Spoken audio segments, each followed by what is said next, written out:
Halo semuanya, selamat datang di channel 100 Carita Official. Pada kesempatan kali ini, kita akan membahas cerita lanjutan dari Portal Jahanam, yaitu di part kelima. Buat kalian nih, yang belum nonton part sebelumnya bisa cek aja langsung ke playlist atau di deskripsi ya gengs. Dan disclaimer, konten ini tidak akan menceritakan keseluruhan dari cerita Portal Jahanam. Jadi jika kalian ingin mengetahui keseluruhan ceritanya, silahkan baca langsung di web legal. Dan jangan lupa di tap di web legalnya sebagai upaya untuk mendukung kreator dan mengapresiasinya. Oke, gak usah banyak cincong lagi guys, kita meluncur langsung ke alur ceritanya. Cerita dimulai dengan Taku yang berteriak meminta agar semua orang segera menjauh dari tubuh monster yang telah sekarat. Sakura gagal menghabisi monster itu karena sebuah ledakan yang entah dari mana tiba-tiba terjadi di saat dia sedikit lagi akan berhasil mendapatkan kekuatan. Untungnya, meski gagal menghabisi monster tersebut, Sakura dan juga yang lainnya berhasil lolos dari ledakan yang tiba-tiba terjadi di tempat itu. Selain itu, ledakan yang terjadi tersebut ternyata bukanlah berasal dari si monster, melainkan adanya seseorang yang dengan sengaja menggagalkan mereka untuk bisa mendapatkan kemampuan. Orang itu bertubuh cukup besar. Dia terkesan dengan Sauta dan juga teman-temannya yang berhasil menghindari serangan yang dia berikan. Namun hal itu tentunya bukanlah satu-satunya serangan yang akan dia berikan. Di sisi lain, Sauta sendiri merasa sangat kesal. Dia mendapat kabar dari Mio tentang tidak adanya seorang pun yang berada di tempat itu selain mereka. Namun ternyata, informasi itu tidaklah benar karena saat ini ada seseorang yang berhasil menyusup untuk mencegah mereka mendapatkan hadiah atau drop item. Nah, karena hal itu, Mio di sana tak bisa memberikan alasan apapun. Dia mengakui kesalahannya, dan dia juga tidak mencoba untuk membela dirinya sendiri. Karena bagaimanapun, kelalaiannya lah yang membuat semua hal itu terjadi. Lalu hal lain yang membuat Sauta cukup kesal adalah dia cukup terkejut dengan kedatangan dari orang itu. Dalam novel yang dia baca, tidak pernah sekalipun disebutkan tentang adanya orang yang datang ke tempat itu. Dan dia cukup kesal dengan kelalaiannya yang tidak memastikan hal itu sendiri. Tapi, terlepas dari itu semua, Sauta berpikir kalau dirinya mau tidak mau harus segera mengalahkan si penyusup. Meski, waktunya ternyata terjadi lebih cepat dibanding yang dia kira. Anehnya, Sauta tidak bisa sedikit pun bergerak ketika orang itu berdiri di hadapannya. Dia mengejek Sauta dengan mengatakan kalau Sauta mungkin terlalu takut untuk bergerak. Namun Sauta di sana segera menjawabnya dengan mengatakan kalau dia hanya sedikit terkejut karena pertemuan itu lebih cepat dari yang dia kira. Segera setelah itu, Sauta tanpa banyak bacot langsung menyerang orang yang berada di hadapannya dengan sebuah pukulan yang telah diperkuat. Orang itu berhasil menahan serangan Sauta. Namun mereka di sana sama-sama terkejut ketika mereka melihat apa yang bisa dilakukan oleh masing-masing dari mereka. Orang itu mendadak tersenyum setelah menahan serangan Sauta yang tidak dia duga. Sedangkan Sauta di sana langsung mundur beberapa langkah ke belakang untuk memikirkan kembali serangan apa yang bisa dia lakukan. Sebelumnya, Sauta sempat melihat kemampuan orang itu yang bisa mengendalikan semacam bola-bola di tangannya. Dia berpikir kalau orang itu memiliki kemampuan tipe manipulasi. Namun daya luka dari kekuatan itu ternyata lebih besar dari yang dia tahu di dalam novel. Oleh karena itu, Sauta pun kemudian meminta Taku untuk melakukan serangan. Taku langsung melancarkan beberapa peluru ke arah orang itu dengan sangat cepat. Tapi naasnya, orang itu masih bisa menahan semua peluru yang ditembakkan oleh Taku. Orang itu menilai kalau serangan Taku barusan bukanlah ancaman baginya. Namun tetap saja, dia mengakui kalau dirinya tidak menyangka kalau Sauta dan Taku bisa melancarkan serangan sebagus itu, meski mereka terlihat seperti bocah. Tanpa menghiraukan perkataan dari orang itu, Taku di sana tiba-tiba tersenyum. Serangan barusan bukanlah serangan utama yang bisa dia lakukan, karena selanjutnya dia mempersiapkan serangan yang lebih besar melalui pistol yang sedang dia arahkan. Dengan penuh percaya diri, orang itu menerjang secara langsung ke arah Taku, sebab dia berpikir kalau serangan itu bukanlah sebuah ancaman baginya. Namun, kelalaian itu justru berdampak buruk baginya. Dia tidak memperkirakan kekuatan Taku dalam serangan itu. Hingga akhirnya dia menerima luka yang cukup dalam di sebelah bahunya. Karena serangan dari Taku ternyata tidak bisa ditahan oleh bola-bola yang dia kendalikan. Seketika setelah mendapatkan serangan tersebut, orang itu pun terduduk sambil memegangi bahunya. Dia merasakan sakit dan serangan yang dapat menembus bola-bola miliknya. Dan dia sangat kesal karena bocah ingusan seperti Taku malah bisa melukai dirinya.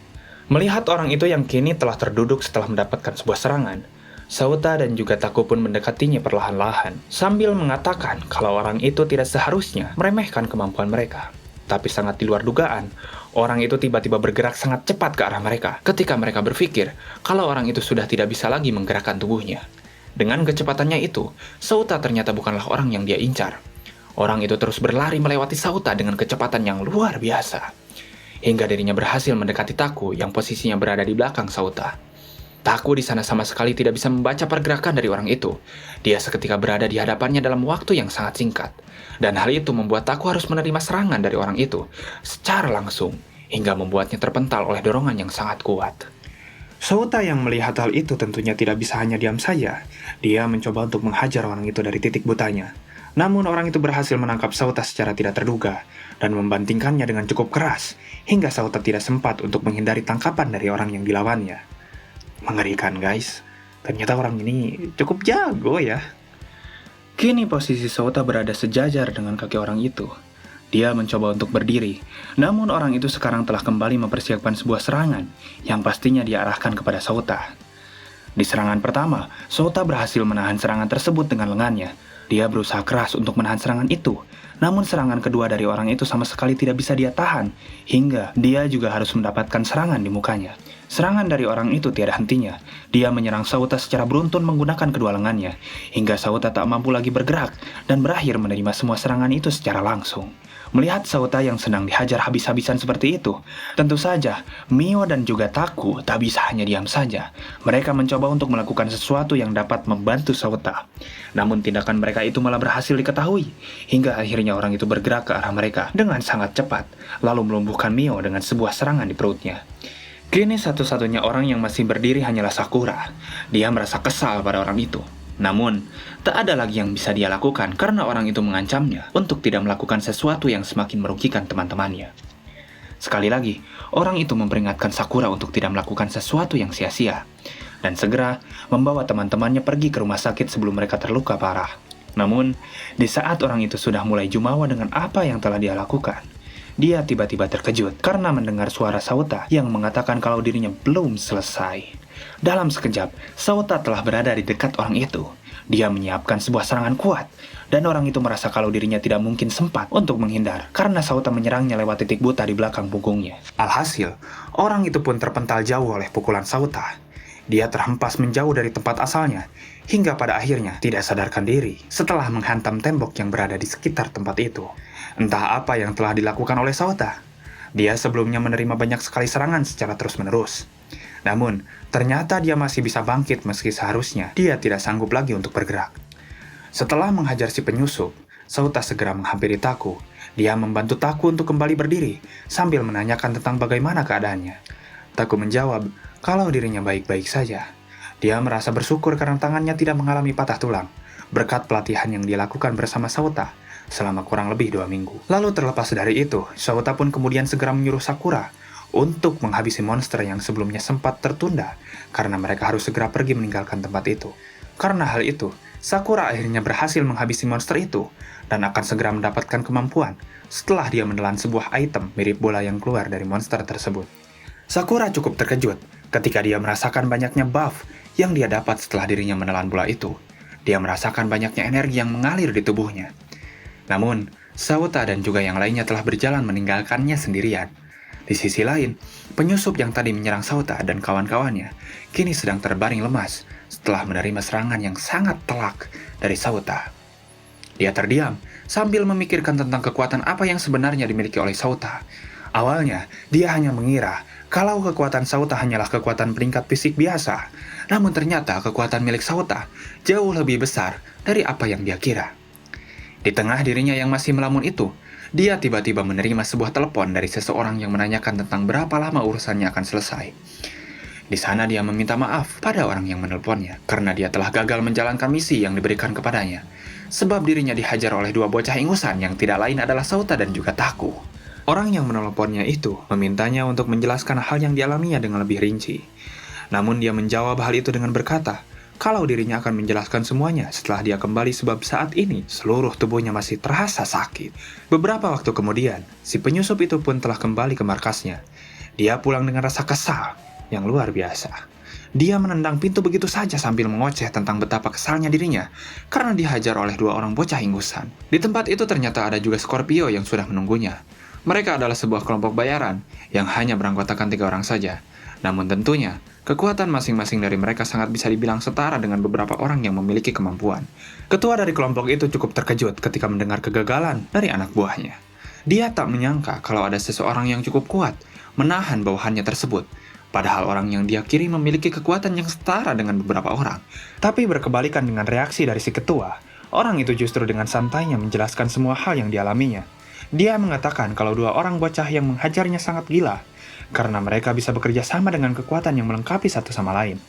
Kemudian, setelah mendengar semua cerita itu, alih-alih mengambil tindakan untuk membalas dendam, si ketua justru malah berpikir kalau dirinya mungkin bisa merekrut dua orang bocah yang dimaksud oleh bawahannya ke dalam kelompok miliknya.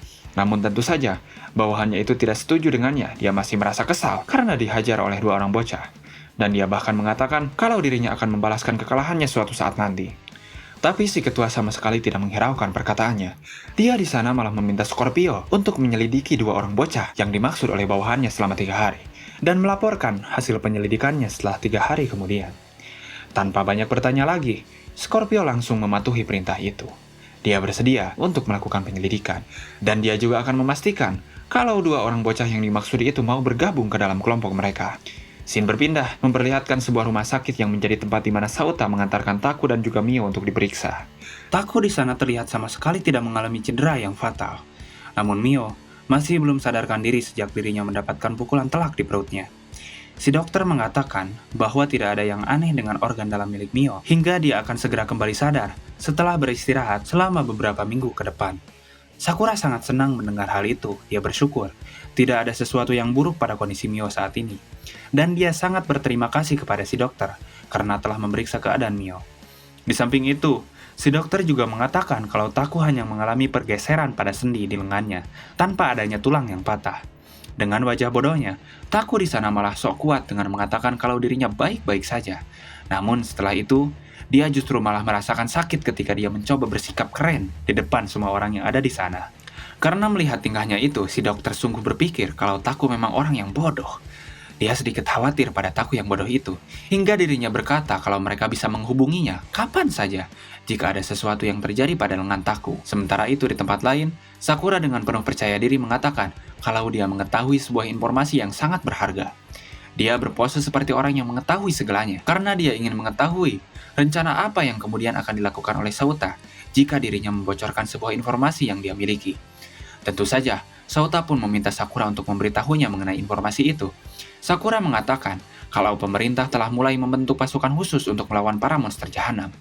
Meskipun operasi itu baru saja dimulai, mereka berhasil mengumpulkan cukup banyak orang yang memiliki kemampuan demi bisa menjaga keamanan dunia. Sakura berkata kalau dirinya akan bergabung dengan pasukan yang sedang dikumpulkan oleh pemerintah, dan dia juga menyarankan Sauta untuk ikut bergabung ke dalam pasukan khusus tersebut. Tapi seperti apa yang pernah dia katakan, Sauta sama sekali tidak memiliki niatan untuk bergabung ke dalam pasukan itu. Dia memiliki alasannya sendiri untuk tidak bergabung, dan dia juga mengetahui apa yang akan terjadi jika dirinya bergabung ke dalam pasukan tersebut. Namun tentunya, Sakura tidak mengetahui alasannya. Dia mencoba menanyakan hal itu kepada Sauta, dengan mengatakan bahwa tidak ada salahnya bagi Sauta jika dirinya bergabung ke dalam pasukan khusus yang dibentuk oleh pemerintah. Sakura tahu kalau monster jahanam yang muncul akan terus meningkat seiring berjalannya waktu, dan seseorang pasti akan kesulitan jika bergerak secara individu, meskipun orang itu memiliki kemampuan yang hebat. Sakura membujuk Sauta untuk kembali mempertimbangkan keputusannya, dengan mengatakan kalau hidupnya akan lebih nyaman ketika bergabung bersama dengan pasukan khusus. Namun Sauta masih tidak berubah pikiran. Dia tahu kalau hidupnya akan lebih nyaman jika bergabung. Tapi untuk hal itu, dia mau tidak mau harus kehilangan kesempatan untuk bergerak secara independen. Jadi ya, apple to apple ya. Mengganti kebebasan dengan kenyamanan. Sauta dengan santainya mengatakan bahwa meskipun dirinya tidak bergabung ke dalam pasukan khusus, dia tetap akan menjaga keamanan dunia dengan caranya sendiri. Akhirnya, setelah mendengar hal itu, Sakura pun menyerah untuk membujuknya. Dia mengerti dengan keputusan yang diambil Sauta, dan di sana, dia juga menawarkan bantuan apapun jika saja Sauta memang membutuhkannya. Karena tawaran itu, Sauta pun berkata kalau dirinya saat ini sedang membutuhkan sesuatu. Dia malu untuk mengatakannya, namun dia mau tidak mau harus mengatakan kalau dirinya sedang membutuhkan uang, sebab saat ini dia tidak memiliki uang sedikit pun. Tanpa berpikir panjang, Sakura di sana langsung menanyakan tentang berapa banyak uang yang dibutuhkan oleh Sauta. Dia berpose layaknya seorang juragan yang siap memberikan uang berapapun jumlahnya. karena keluarganya memiliki segunung uang yang mungkin tidak akan pernah bisa habis dalam beberapa tahun terakhir. Guys, ada yang tahu gak gimana caranya kita mendapatkan cewek yang kayak gini? Udah mah cantik, pinter lagi, aduh, jagoan lagi, aduh. Kalau misalkan ada, boleh diinfo-info ya guys ya. Oke, sorry. Tanpa sedikit pun merasa sungkan, Sauta langsung mengatakan kalau dirinya membutuhkan uang sejumlah 1 miliar. Yang tentu saja hal itu membuat aku melongo, terkejut oleh apa yang dikatakan Sauta. Namun tanpa diduga, ternyata Sakura sama sekali tidak masalah dengan permintaan itu. Dia dengan santainya mengatakan kepada Sauta untuk segera mengirimkan rekening miliknya. Karena 1 miliar, sama sekali bukan jumlah yang besar baginya. Tako masih melongo tanpa bisa mengatakan apapun. Dia tidak percaya kalau Sakura bisa dengan santainya memberikan uang sebesar 1 miliar. Bahkan, tanpa merasa ragu sedikit pun. Gehel, ini si Sakura, asetnya apa aja sih? Sampai segininya anjay. Beberapa saat kemudian, ketika Sauta dan juga Taku telah berpisah dengan Sakura, Taku di sana bertanya kepada Sauta tentang apa yang sebenarnya sedang dia rencanakan dengan meminta uang yang sangat banyak kepada Sakura. Di sana, Sauta menjawab kalau dirinya masih membutuhkan uang itu, dia akan membentuk sebuah pasukan secara independen, dan hal itu memerlukan banyak sekali uang agar bisa berjalan dengan lancar. Selain dari pasukannya itu sendiri, Sauta menjelaskan kalau hal pertama yang mereka butuhkan adalah markas. Markas harus dibeli dengan uang, dan tentunya memerlukan uang yang sangat-sangat banyak. Sauta tahu kalau Paman Taku adalah seorang agen real estate, dan karena hal itulah, dia meminta Taku untuk berbicara dengan pamannya, agar dia mencarikan sebuah tempat yang terpencil, serta tersembunyi untuk mereka jadikan markas. Taku kini akhirnya telah mengerti apa yang akan dilakukan oleh Sauta. Dia menerima permintaan itu, namun dia juga mengatakan kalau mungkin akan memakan waktu yang cukup lama hingga mereka mendapatkan markas. Untuk mengisi kekosongan selama Paman Taku mencarikan markas mereka berencana untuk terus berlatih, selagi mereka masih memiliki waktu hingga kemunculan monster berikutnya. Setelah beberapa saat, Taku dan juga Sauta kini terlihat berbaring di sebuah fasilitas olahraga. Mereka melakukan latihan yang cukup panjang, sambil menunggu tentang markas yang mereka minta kepada salah satu agen real estate yang tidak lain adalah Paman Taku sendiri. Dalam gedung itu, mereka mendengarkan sebuah berita yang menggambarkan tentang dibentuknya pasukan khusus oleh pemerintah dalam rangka mempersiapkan pertempuran melawan para monster jahanam. Presenter dalam tayangan itu mengatakan kalau pemerintah telah berhasil menyelesaikan pengumpulan orang berkemampuan yang mereka lakukan. Dan di sana, dia juga meminta masyarakat untuk tetap tenang karena pemerintah akan melakukan apapun demi bisa menjaga keamanan dunia. Sebab adanya berita itu, Taku di sana bertanya kepada Sauta tentang apakah mereka akan memeriksa pasukan tersebut atau tidak. Sauta mengatakan kalau hal itu tidak perlu karena yang lebih penting bagi mereka saat ini adalah keberadaan markas yang masih belum berhasil mereka dapatkan. Sorry guys, ada motor.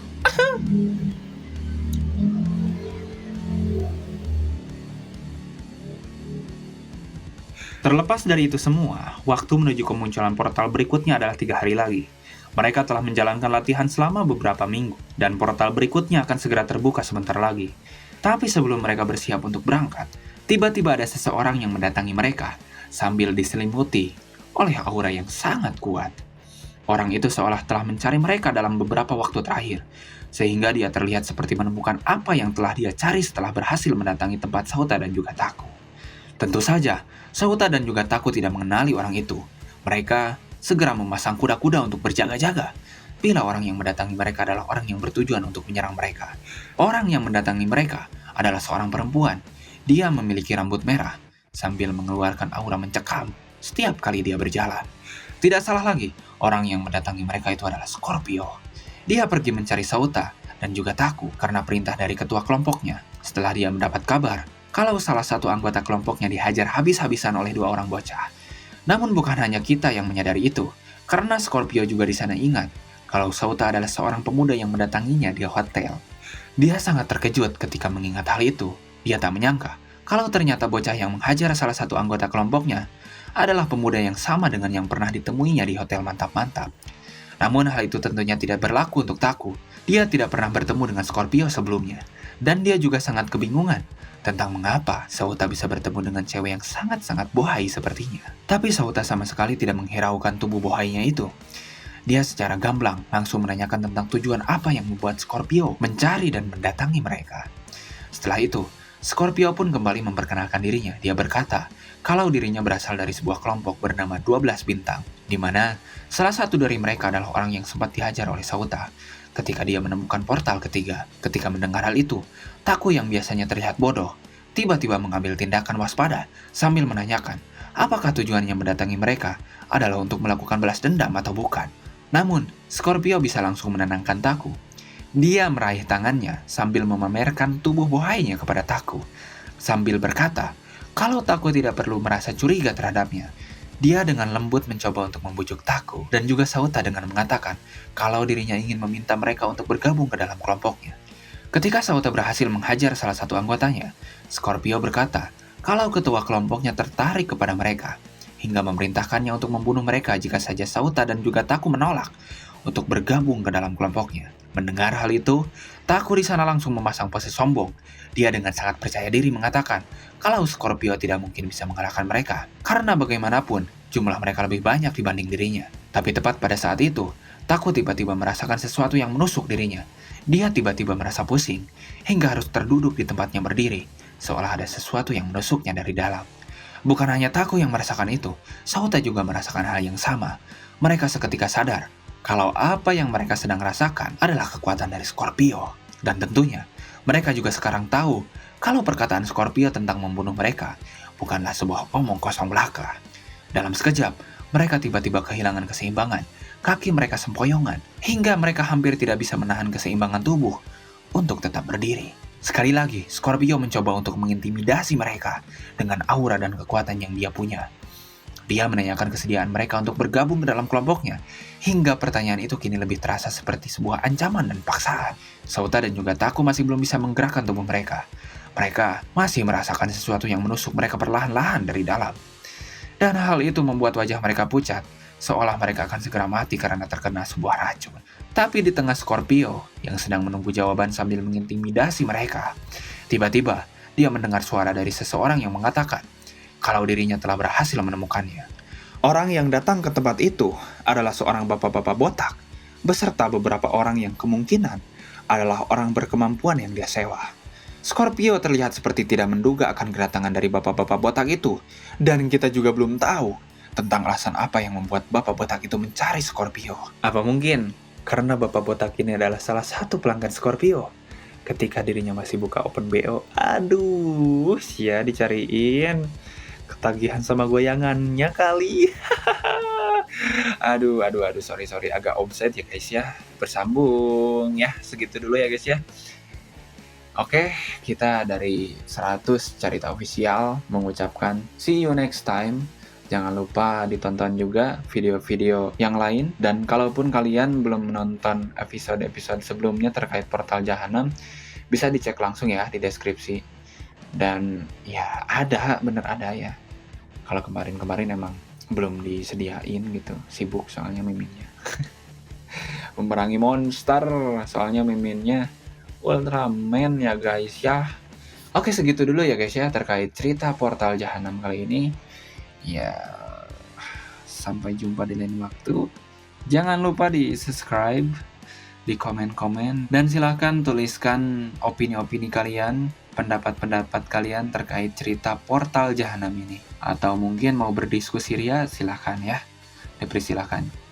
Jadikan kolom komentar ini menjadi kolom untuk menambah wawasan kita dan menambah pengetahuan kita terkait anime atau apapun itulah ya. Jangan saling menghujat, jangan saling mencela. Semoga selamat dan selamat berbahagia. Saya pengisi suara 100 Carita Official mengucapkan selamat tinggal. Nggak selamat tinggal. Sampai ketemu lagi ya guys ya. Bye-bye.